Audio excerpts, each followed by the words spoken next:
The world feels a bit toxic and blah these days, doesn't it? The same old people coming up with the same old solutions for big problems that still don't work. We need to change the game. Well, welcome to Women Advancing. Join me, host Kate Byrne, in this dynamic bi-weekly podcast, bringing together female founders, funders, and thought leaders.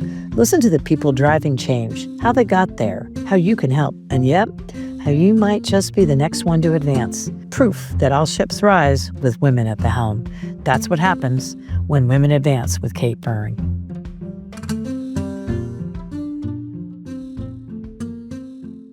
Hey everyone. Have you ever noticed when you walk into certain interviews, you just out the gate, spidey sense goes up when you're sitting in the lobby and you're thinking, what am I doing here?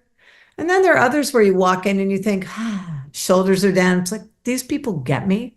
What's that difference? Well, that's your instinct telling you this is a culture more likely than not that actually celebrates and encourages and builds a sense of belonging. What does that sense of belonging lead to?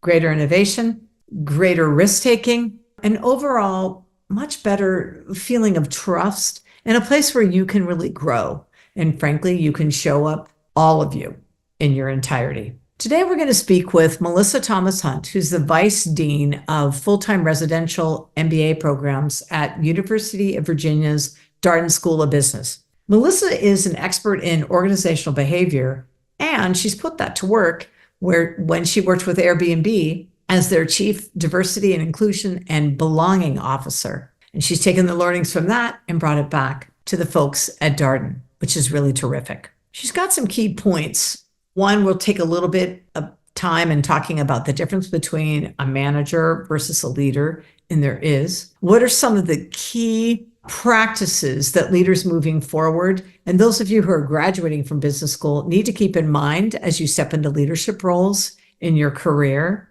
And we'll learn a little bit more too about having the courage to take risks and frankly, not worrying about being liked. There's a lot to be taken away from this episode. And this is one where I'm not afraid of you liking it because I know you're going to love it. Listen in. Welcome to Women Advancing. We're so excited to have the just recently appointed, formally announced Vice Dean of the Full-Time Residential MBA program, Melissa Thomas Hunt. Melissa, thank you for making time to be with us today.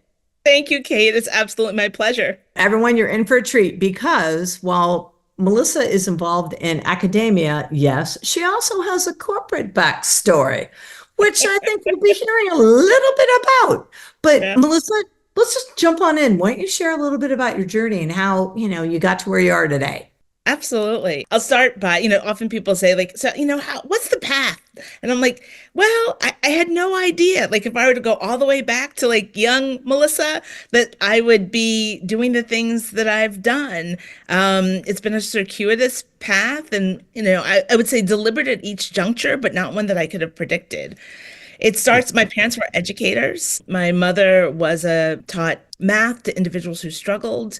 And my father he was a tutor, he taught English, he taught math, he went on to educational opportunity programs. And I think it was important because both of them were helping individuals to try and reach their potential who otherwise might not have been able to do that. And so while they didn't talk a lot about it, we often went to their workplaces. I observed my mother teaching. We knew what they were doing. And I say we because my brother and I. And then the things that they did talk about were about the ways in which they contributed beyond their professions, the organizations they joined, how they supported. They believe that you help other people, either through organizations, through personal relationships.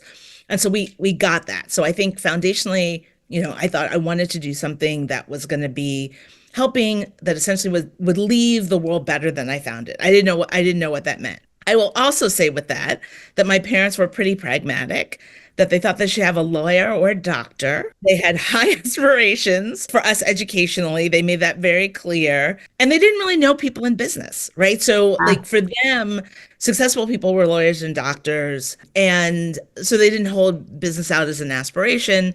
And actually, through college, I was on track to go to medical school. I wanted to be a psychiatrist, which I think, tracks to my desire to, or at least what I thought, to help unlock people's potential, to help move things out of their way. That I ended up pivoting for a whole host of reasons. I applied to law school. I was kind of all over the place, right? Right.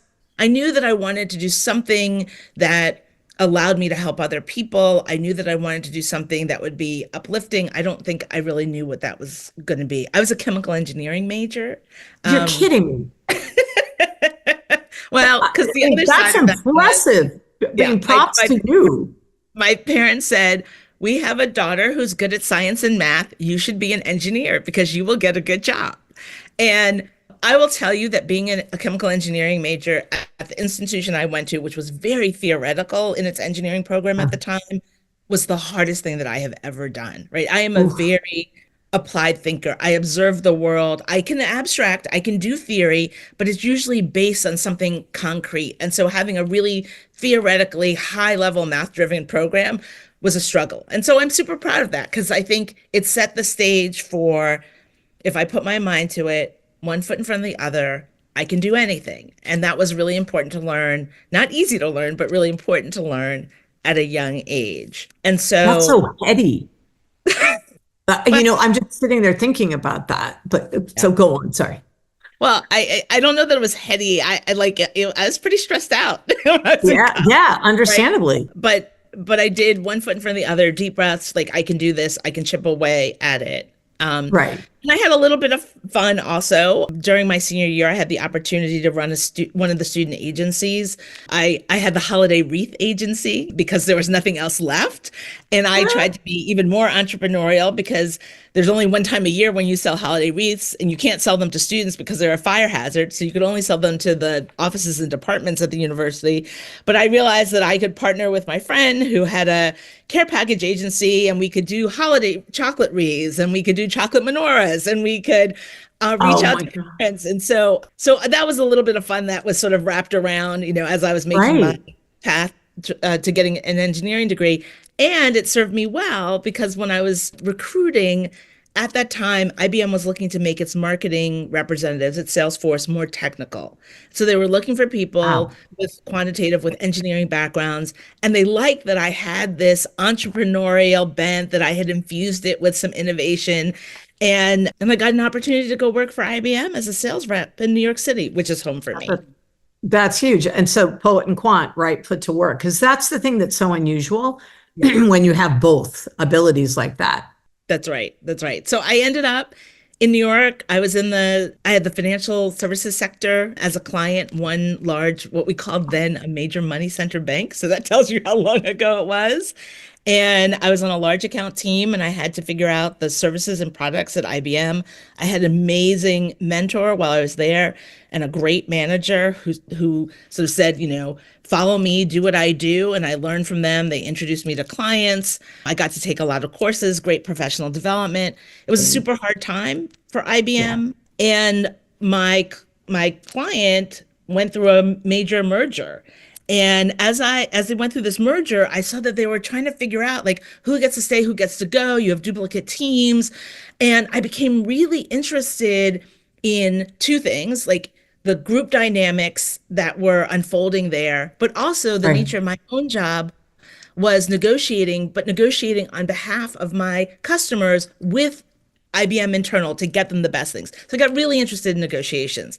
So between Yeah. these two things, I decide, you know what? I want to study these things. I don't want to be in the middle of it. And I go off to get a PhD in a field that I had discovered called organizational behavior. I focus a lot on negotiations. I focus a lot on group dynamics. That was what I wish to this day that I had done. I Really? didn't do organizational behavior. Yeah, it was early days. I had already graduated from Stanford, and it was either industrial engineering, which was, Yep. they called They it have a imaginary phenomenal. Yeah. engineering. And then I graduated, and then this thing, org behavior. And I just thought, and I should have gone back. I kind of did it without ever really officially doing it. But Yeah. I'm fascinated by that. And that completely makes sense. It was great. While I was working full time, I started taking classes part time in organizational psychology. I loved it, but I also really wanted a more foundational home in business because Yeah. I was enjoying the work that I was doing, and Yeah. so I landed in a business school. Yeah. Yeah. So I did the good thing. I was a good doctoral student. I learned to publish papers. I had an amazing advisor. I studied negotiations. I studied team dynamics. I decided, yes, I want to do this for the long haul. And so I made my way to various roles as assistant professors, like first at WashU, then I went to Cornell, and then I made my way to Darden. And I loved coming to Darden. It was as though I thought I was a good teacher before I got here, but I learned so much about the quality of the questions that you ask, how you can facilitate conversations and help others learning, commitment to community, building connection, really focusing on practice, not just ivory tower, all of those things. And I think part of that not focusing on ivory tower was that the research that I was doing was really about how do you leverage individuals' expertise, particularly when people don't think that they're the experts in the room, right? How do you recognize it? Yeah. How do you unleash that? And I had the opportunity not just to publish on that, but also to step into an administrative role where I was focused on that for the Darden community. Got it. And Got it. love that work. Got to work in different ways with students, faculty, staff, sort of poke my nose in all sorts of ways in the hope of just making the Darden community stronger, making sure that we had the talent, like the full array of talent, making sure that they could thrive. Then had the opportunity to come up to go to Vanderbilt, do that at the university level, locking arms with associate deans and deans, helping them to do the work, to help their students to be successful, to unlock, to remove friction points, to find a full array of talented faculty members, to help students, all of those things. And, I think up until that point, it was sort of a natural trajectory. Some faculty members don't go into administrative roles, Right. So just many do, right? Like that makes sense. And then I literally got this LinkedIn message from an individual I knew, but not super well. And the right. person said, and we're looking for someone to head up our global diversity and belonging. And we know you're doing administrative work. We know you're a faculty member, but we were wondering if you would talk to us. And so this was like mind blowing that it literally like LinkedIn, I could have missed it. Like, we all get Right. those messages, right? I happened to see it. And because I see like I am a student of organizations, I love to understand how they work, It'd be good to particularly be in one. in them. I'm like, well, sure, I'll talk to them because I want to know more about it. I had been a Sure. guest at Airbnb, but I had never really thought about them as a company, right? And I was like, Yes, oh, exactly. It's more like a this would be service. I interesting. get that. Yeah. Yeah, that's right.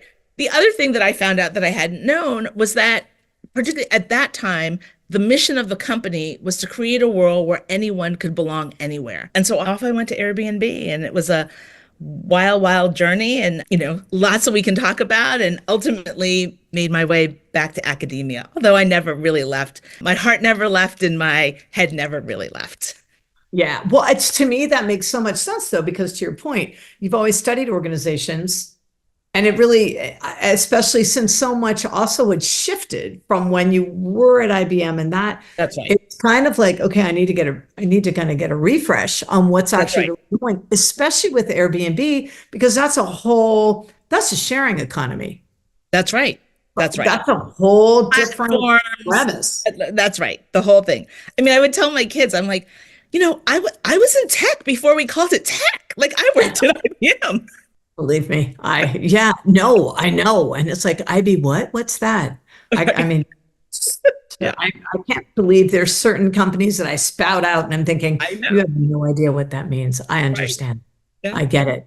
Well, so with all those different, so you have the academic scene and being a leader there, and then you've got Airbnb. I want to hear a little bit more about that experience particularly. But those are kind of, are they different or the same? And how have those informed what you're doing now as vice team? You know what I mean? Your leadership style in terms Yeah. of, do you put more, also, dare I say the I word, inclusive, or the B word, belonging, but I think we can still say belonging.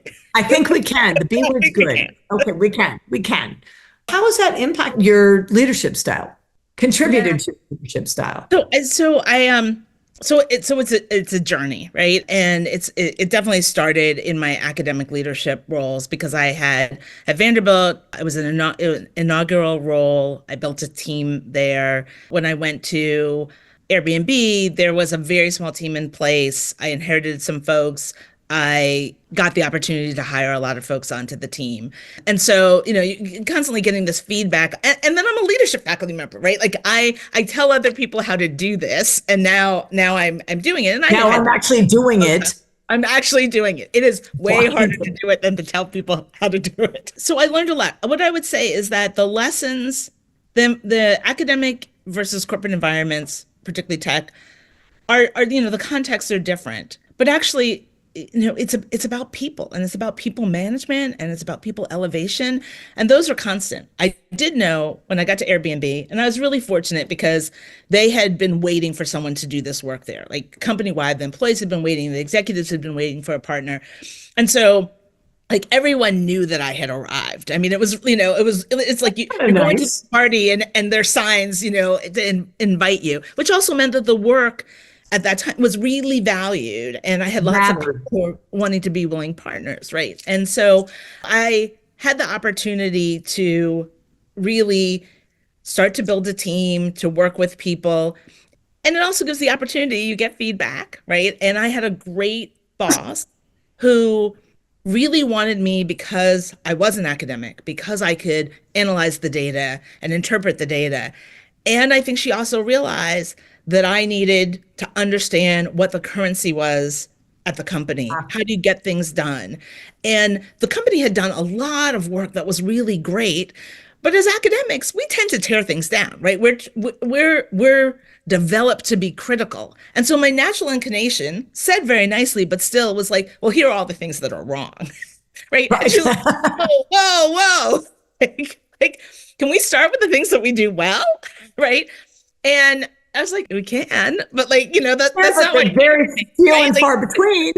yeah, which actually is not true. Like I very much have a strength-based approach. I think it's important for Yeah. whether it's individuals or whether it's organizations to recognize the things that they do well and to really lean into it, recognize the places they need to shore up, but really know that the strengths are really going to be where they, unlock the full potential. But so like I got a lot of feedback from her. It was really useful. She kept me out from stepping on various landmines.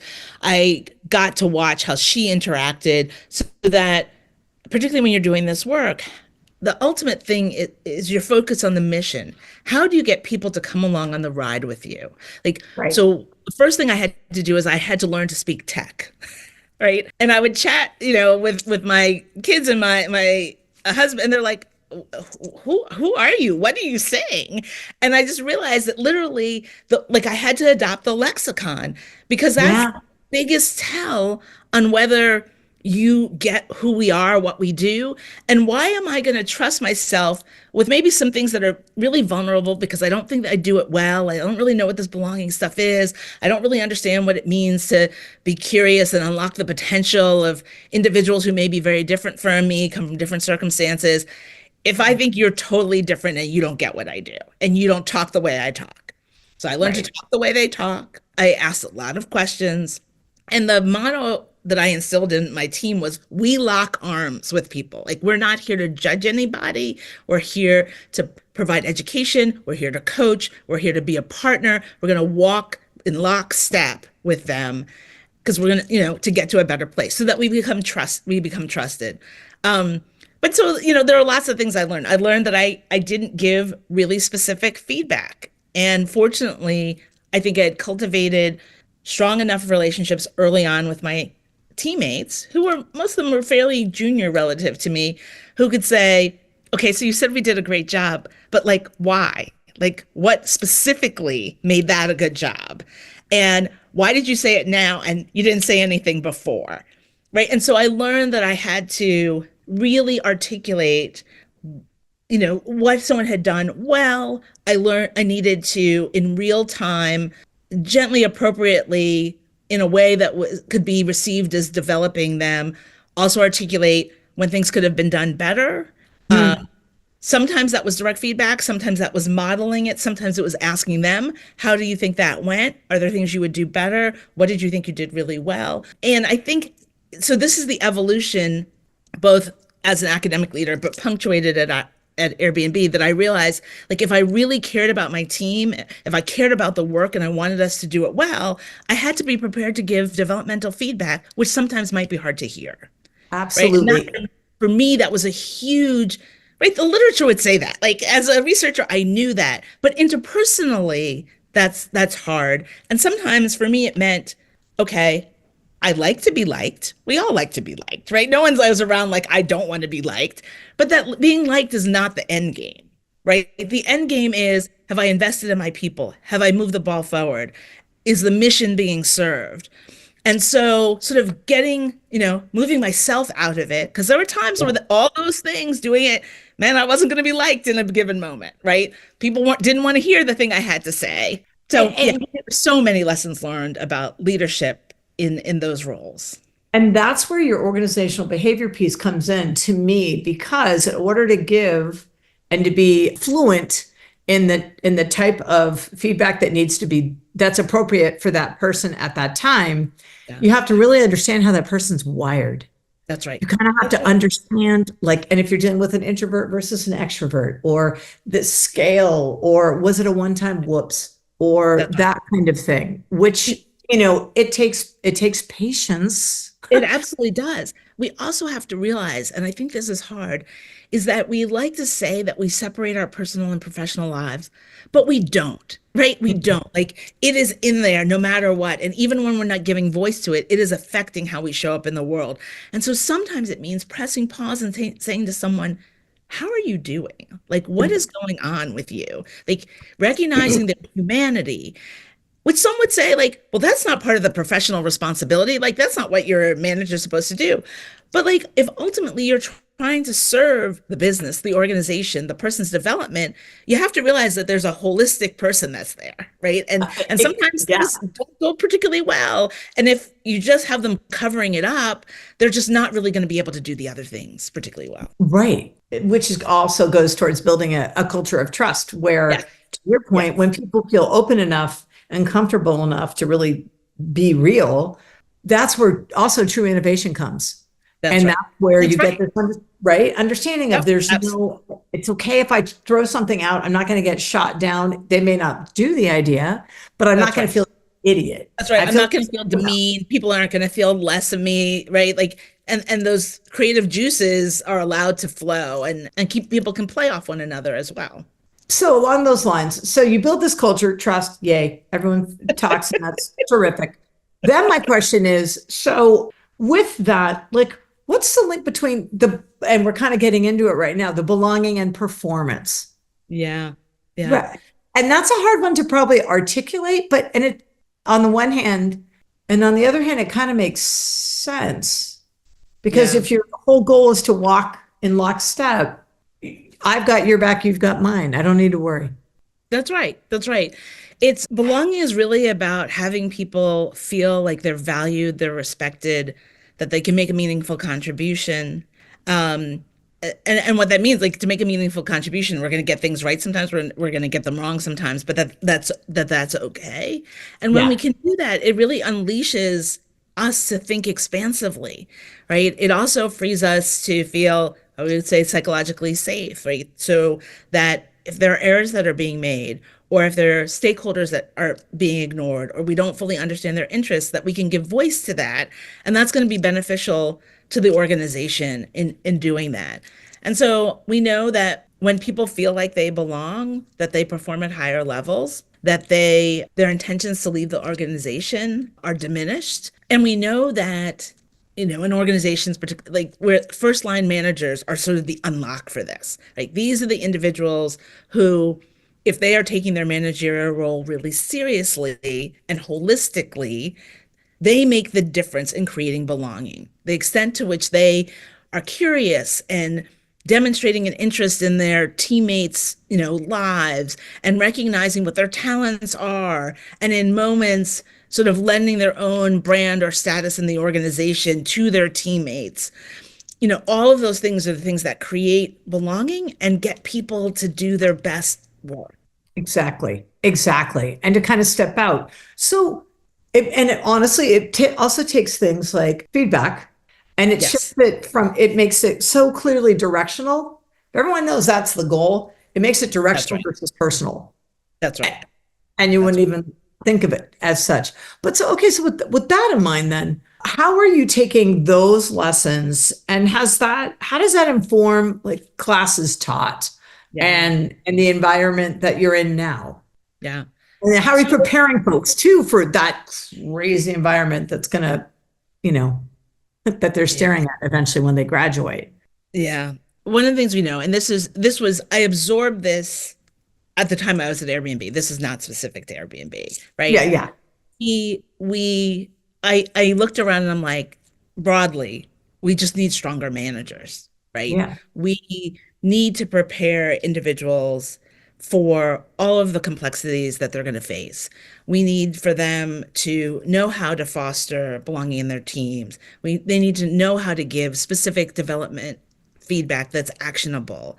They need to have how do you create cultures and climates that are accepting and generative, but also rigorous in the same yeah, thing, right? And so all of that informs how I think about engaging with, my MBA students, yeah. sometimes my public policy students, because I do hang out in the Batten School of Public Policy as well. Yeah. I realized I learned a lot about the power of internal communications, and I Mm, try and impart this to students. So particularly when we're trying to change things, it is so important to understand the role of communication processes. And what that means is if you are doing good work, if you're making great changes, if you are instituting benefits that are absolutely phenomenal, and the employee base doesn't know about it, it doesn't mean anything, right? right. So how do you and lots of times I'll talk to people both in like the academic environment, like with our students, but also in the workplace with employees, and they'll say, but we're doing all these great things. Look at what we did for them. We gave them all this. I'm like, yeah, but they don't know it. And they're like, well, we sent messaging, we sent emails, we did this. And I'm like, it doesn't matter unless you get to the places where they consume it, right? And so Exactly. understanding and whatever the context is, how do people consume information? So in some environments, it's that leaders have stand-ups and everyone is paying attention because they feel like they're going to get the pearls of wisdom, they're going to know what the currency is. And so you've got to find a way to infuse whatever the message is in the place where people are paying attention. And oh, by the way, when you have information or a knowledge base that maybe the leaders feel less comfortable with, they love it when you give them the language and the words so that because the biggest risk that people have in this space of like belonging is I'm going to say the wrong thing, I'm going to do the wrong thing. So let's just take that out of it. You tell me what I should say, which can feel a little bit artificial. But I think what we know, those of us who like write with people and go back and forth or in conversation, the more you do it, the better you get. And you can actually then start to venture out on your own. But you have to have a foundation. You have to have muscle memory for it. You have to see other people do it in order for you to do it. So communications being super important. I try and instill with my students as managers, particularly as first line managers, it is your responsibility to manage the culture of the team. That is shocking to them sometimes because It's they not, think, my, yeah, they think my job is to get performance, and they often don't understand that the management of the team, the management of relationships, the giving of feedback, like all of that has an impact on the performance. I was just going to say that's how you get the performance. That's right. I That's mean, right. That's right. Absolutely. And I think also just helping them to be a little bit bolder, right? And believe in themselves, to be confident, to be able to stand up for behaviors that they believe in and call out yeah, behaviors that they don't, right? Those are all things that are really hard to do. And it goes back to what I said about being liked. I mean, at the core, just we're wired to be part of a pack, right? To be part of a larger right. group, to be accepted. And if we perceive that our actions may somehow put us out of step with that, then we don't undertake them. But particularly if we're in managerial and leadership roles, like that's definitionally what we have to do. So, yeah, there's a couple of things that you made me think about how knowledge is power when it's shared, and so many people just hold on to knowledge. So it's so important to communicate. But also, all of this is so important and doubly complex in this multi-generational, Yes. multicultural, Yes. around the Yes. workplace, really. Yeah. Now, that may all shift, who knows, for some, but Right. it's also to your point when you were talking about, you need to deliver the message where people are at. Yeah. So that's a stretch for a lot of folks because how I take it and where I go to get my insights is going to be different than where That's right. somebody, otherwise younger or such That's is. right. That's right. Can you talk a little bit about the difference between managing versus leading? It's a Yeah. tricky one. It reminds me of mission versus whatever vision, but Yeah. because Yeah. it's And I so, mean you are a leader and that's when you step out and you're going with your team and managing to your point. I guess it's just pure performance only, but managers are now kind of are leaders I expected to mean, be. our hope would be that managers would show up as leaders, right? That they would One choose. would I hope. mean, leadership is, I think, something you step into, you choose. You don't even have to have the title of manager to be a leader. I think, I used to say, and I think I still believe it to a certain extent, although the technology is all changed. I used to say that management is kind of like a GPS. Turn left, turn right, that, Way of putting it. going too fast, there's a speed monitor over here, here's the outcome, you'll get there in this time. And leadership is more about like the longer terrain. I mean, it's kind of like, the atlas and like, how are we going to chart this territory? What are the stops that we need to make? What are the resources we need to acquire? What's the vision? Where are we trying to go? Right? Right. The Those, journey where we're headed. those are the different ways in which I think about it. But I believe that all managers can show up as leaders. Not all managers are leaders. And I think that not all leaders are actually officially managers, right? I think about the little L leaders and how you show up Yes. in a given team or environment. How do you support others? How do you model good behavior? How do you disseminate knowledge and information? How do you lend the credibility that you have? How do you help others, newcomers, understand the currency in the organization? Those are all leadership behaviors, even if you don't have direct reports. Absolutely. And I think key in all of this too is mentorship and sponsorship of others, Yes. right? So Yes. being their voice, having Absolutely. their back when they're not in the room, but knowing, sharing the stage, sharing the mic, That's right. That's right. credit, God forbid. Absolutely. Absolutely. And I also like to say, because sometimes people will say, well, like my brand's could get eroded. And they want it before they sort of sponsor someone or before they lend their credibility, they want to make sure that that person has done all the things. Well, if someone's done all the things, they don't need you, right? Like they don't need you, right? It's inherently a little bit risky. But like when you have the status where you've been contemplating like endorsing someone else, you have some room to erode a little bit, right? You're gonna get some right, you're not. But the Right. value to help someone when you don't have to help them, that's what they remember. And I like to say careers are nonlinear. And so people who you were mentoring could actually end up sort of ahead of you in like the career progression. And oh, if you helped them and you didn't have to help them, well, they remember that. So if you were like, speaking to a whole room of company leaders, what kind of advice, right, and practices would you recommend they do to help build out, like even like maybe the top three things? Like if you do, these three things will go a long way Yeah. towards building a belonging culture, particularly, frankly, for, women and those who are not historically represented very well in these places. I think it's take the time to see people, to appreciate who they are, that their path might be similar to yours, but there may be some divergences, and be curious about what those are and not judgmental about it. Because when we feel seen, we feel more trusted, we feel greater belonging, we feel more like all of these things, right? So like see people. Think broadly about what talent looks like, Yeah. right?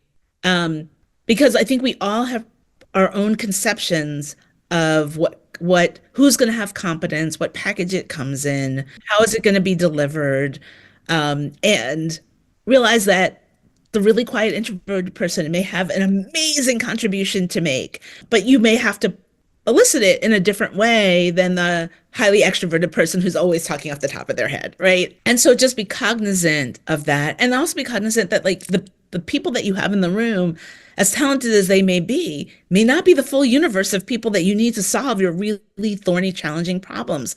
And so we have to push ourselves to look for that talent in places that we might not have considered it, particularly as the level of complexity of the issues the world is facing, of just like the products, the services we're trying to offer, the different communities we're trying to reach.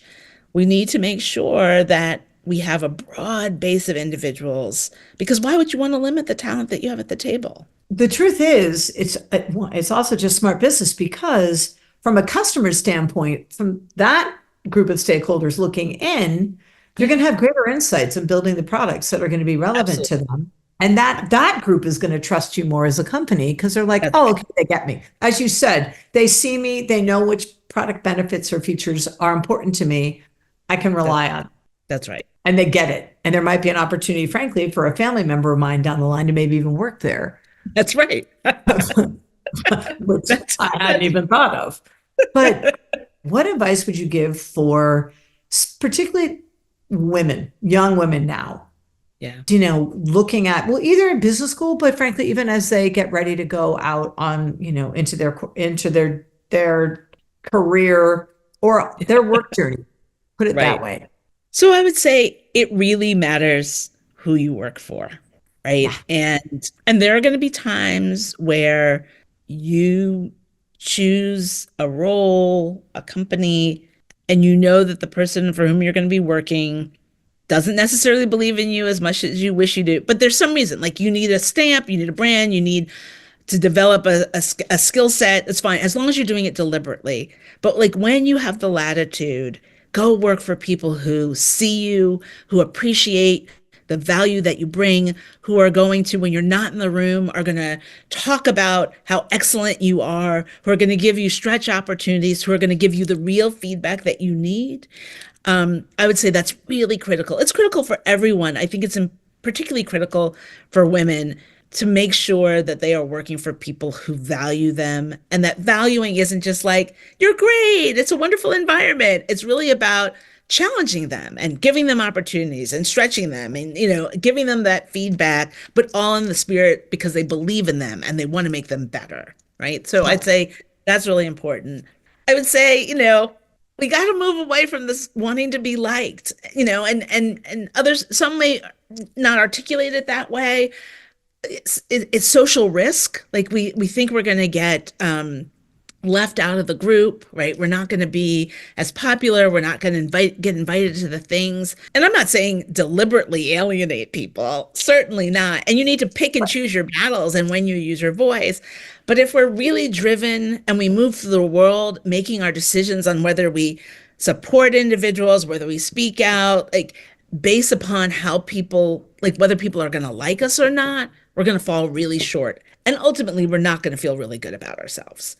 So that's another, Yeah, because you're looking outside for that's right. approval. And That's right. that is an empty, that will never fill in what you've got going here. One person explained it to me because I too loved being liked.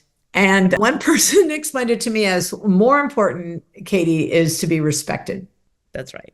And if you That's respect it, like being liked, cherry on top. That's extra that's benefit, the cherry on top. That's right. That's right? right. But it's That's right. it's if you usually, the respect thing, there's still going to be a little soft spot in there for you because they That's right. know and Right. that they're doing it right. That's right. And when they see that you are consistent in the expectations that you hold, the way you treat people, the intention behind people can tell when you give them feedback that's hard to hear, but that you are giving it to them because you really want to develop them and you want to believe in them. They know the difference. Right. And so it becomes incumbent of us to say the hard words, right? It's harder with this generation, it is harder for us to give the feedback than it is for them to receive it. And we have to remember that. Yeah, it absolutely is, but it's the only way that they're gonna, I think, where we can really help make potential reality Right. That's right.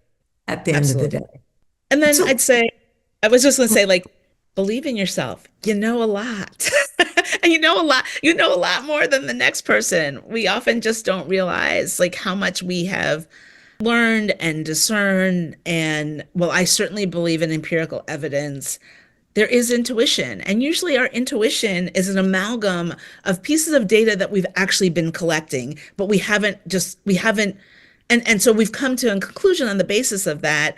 But because we can't point to the data points, we think, well, I don't know, it's my gut. Well, your gut is made up of like observations over many experiences, right? And reflection. So Right. trust. It's the amygdala. It's your lizard That's brain right. That's right. saying, That's right. it's smart. That's right. It's the one that sees, what the eyes miss That's right. always. And it's how we've all survived for centuries and eons, actually, That's even right. longer than that. Would this be the same advice you would give your younger self? Or what advice would you give your younger self, knowing what you know now and all the wee woo of your life? Yeah. My younger self. So I think I would tell my younger self to take more risks. In many respects, particularly in my earlier years, I sort of played it straight and narrow and very safe. I think I would tell my younger self that I had an intuitive connection with the entrepreneurial endeavors that I experienced when I was in college, and that I should have done some more to sort of nurture Yeah. entrepreneurship at an earlier point, sort of do my own thing. I think I would have said travel more. Like I travel as much as I can, but and when I say travel, I mean yes, globally, but also to the places within the United States that I haven't been, or that I don't even think that I necessarily want to go, because I think inherent is there's a learning. You can understand so much about people's experience when you're on the ground. Those who you think of as others then become more familiar, and you have a context for understanding. And I think we're living in a time where we just have to do a lot more bridging. We have to do a lot more understanding of one another, about the experiences that have led us all to think the things that we do. We need to unpack it. We need to be in an environment where people are able to speak, and we don't to each other, right? And we Correct. And ask disagree. real questions and disagree, all of those things. And so I definitely would love to do more of that. I feel like my kids have lived in way more environments than I did by the time I was their age. And as a result of that, I think they have a lot more facility, like in their non-professional lives, like in their friendships, like they can cross, boundaries with greater ease. They can have conversations across differences in their opinion and even in their political ideology, and still call people their friends, right? They have done, and I think part of that is like at an early age having that exposure to like, I like this person, but we think about things differently. So let's talk about that, or let's play together. And I think that's so important, and we need to find a way to recapture that or to build that. It's rekindling the curiosity That's and right. kind of approaching things with wonder That's right. as opposed That's to right. judgment That's right. at the gate That's right. or, to your point, safer risk. What do you think was the situation that made you say, you know what, to heck playing it safe. I'm going to take a risk. You know what I mean? Like I can think of a few things that, you know what I mean? But I'm just kind of curious if there was one or because I agree with you. I think we all early on are good girls, Yeah. right? We're supposed to do this. And then you say, you know what? This is not big enough for me. Too small. I color And outside the that's lines. that's right. That's I, self-awareness and it's not going to change. I think it was learning that sometimes like coloring inside the lines and playing it nice like doesn't get you to where you want to be, right? Doesn't It's feel not good. the fix for it. So it's like, maybe there's another way that I should be thinking about it.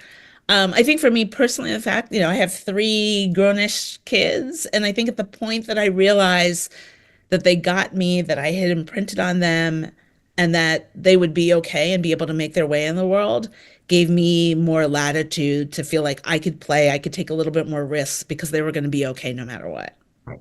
They're grounded. They're Right. sort of situated so I can go. All right. Well, Melissa, thank you so, so much. Oh, thank you. This has been wonderful.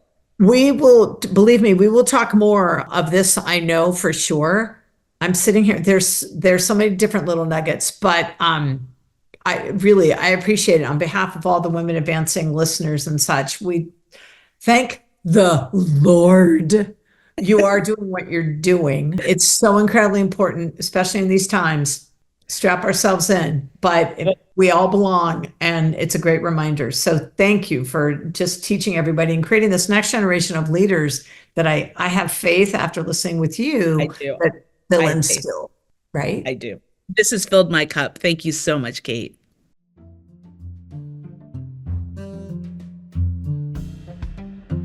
Thanks for listening. May this episode inspire you to move forward. Be sure to go to iTunes, Spotify, katebyrne.co, that's KATEBYRNE.co, or wherever you listen to your podcasts and listen to even more episodes. Here's to strong women. May we know them, may we be them, may we raise them. And be sure to meet them on the next Women Advancing. Ta till next time.